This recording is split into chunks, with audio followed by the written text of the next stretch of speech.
जब मैं यहाँ आना था मुझे कि भैया मुझे गुजरात जाना है, तो डिक्लेयर तो नहीं हुआ था क्योंकि एमएलए मीटिंग होनी थी, उसमें कोई डिसाइड करना था।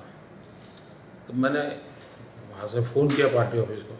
मैंने पार्टी ऑफिस को फ़ोन करके कहा कि भाई मैं आ रहा हूँ, तो मुझे कहाँ जाना है, क्योंकि मेरे पास कोई रहने की व्यवस्था तो है नहीं। तो बोले जैसा आप कहें। मैंने कहा भाई किसी के घर पे तो नहीं रहूँगा, आरएसएस हेडक्वार्टर पर भी नहीं जाऊँगा रहने के लिए, क्योंकि पहले मैं वहाँ रहता था। गांधीनगर सर्किट हाउस में आप कमरा बुक कर दीजिए ताकि सबसे मेरा मिलना भी हो जाए। फिर मैंने ये कहा कि देखिए भाई कमरा अगर बुक करते हैं तो किसी एमएलए के नाम पे मत करना, क्योंकि उसमें कंसेशन होता है ना। अच्छा, कंसेशन। हाँ, मैंने कहा ये मेरे नाम से होना चाहिए और फुल पेमेंट से होना चाहिए। एज ए सिटीजन मैं ऐसे ही रहूँगा वहाँ। तब तो ये भी पता नहीं था मुझे कितने दिन रुकना है, क्या करना है, मुझे प्रोसेस मालूम नहीं था मुझे, और 6 साल के बाद आया था। लेकिन जैसा मीडिया प्रोएक्टिव होता है तो हवा तो पकड़ गई एकदम से। तो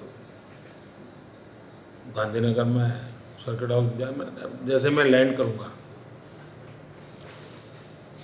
तो पहले मैं अपनी माँ से मिलने जाऊँगा। तो मैं मेरी माँ के पास चला गया। अच्छा, माँ का बहुत अहम रोल है आपकी ज़िंदगी में? देखिए हर एक के जीवन में रहता है अहम रोल, पर मैं बहुत छोटी आयु में घर छोड़ चुका हूँ।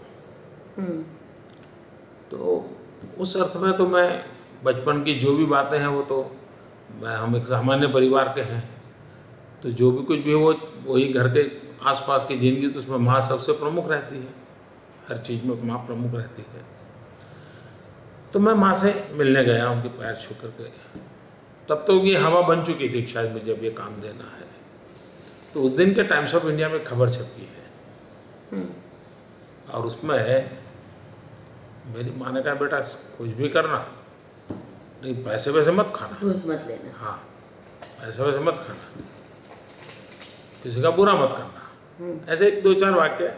बेचारे वो कोई ज़्यादा पढ़ी लिखी था ही नहीं, उसको ये मालूम भी नहीं होता है कि सीएम क्या होता है, वो भला सा उनका जीवन है। लेकिन ये समाज में हवा है कि भाई राजनेता है ना कुछ न कुछ पैसे खाते हैं, सरकार में जाते हैं ना पैसे खाते हैं, ये तो है ही, हर गरीब भी मानता है, तो उनका ये मत करना। दूसरा मैं चला गया हमारे आरएसएस हेडक्वार्टर पे, क्योंकि मैंने कई वर्ष वहीं बिताए थे।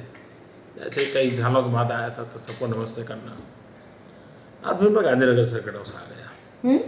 गांधीनगर सर्किट हाउस आ गया, लोग मिलना शुरू हो गए, एकदम से मिलना शुरू हो गए। तो मैंने एक बात देखी, सब लोग जो मुझे मिले वो कह रहे मोदी जी क्या करोगे आप, क्यों ये पद लेते हो,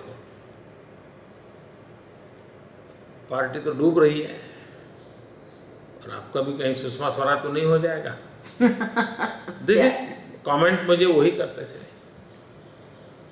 क्योंकि पार्टी की हालत बड़ी ख़राब है, प्रतिष्ठा नहीं है। एक बात ये बताते थे। दूसरा मुझे लोग बताते हैं नरेंद्र भाई कुछ करो या ना करो, कम से कम शाम को खाना खाते समय बिजली मिले, इतना जरूर करना। इतनी परेशानी है गांव में, बोले बिजली शाम को नहीं मिलती है। एक दूसरी बात जो तुरंत छूती थी वो आती थी। कोई ऐसा भी कहता था हाँ चलो अच्छा हुआ, कुछ अच्छा होगा, चलो भाई काम समय तो बहुत कम है लेकिन पता नहीं कितना कर पाओगे, वगैरह वगैरह कंसर्न भी बहुत लोग करते थे। फिर सरकार के अधिकारियों का आना शुरू हुआ। अब जैसे मुझे याद है कि वो अखबार सुबह कोई 8 बजे आते थे सर्किट हाउस में, मुझे 5 बजे उठने की आदत थी, तो क्या करें हम, जल्दी मुझे चाहिए। तो हमने कहा भाई मुझे नेट व्यवस्था, तो ये मोबाइल फ़ोन वगैरह वो आता नहीं था, तो कनेक्शन चाहिए था, तो वो संभव नहीं था सर्किट हाउस।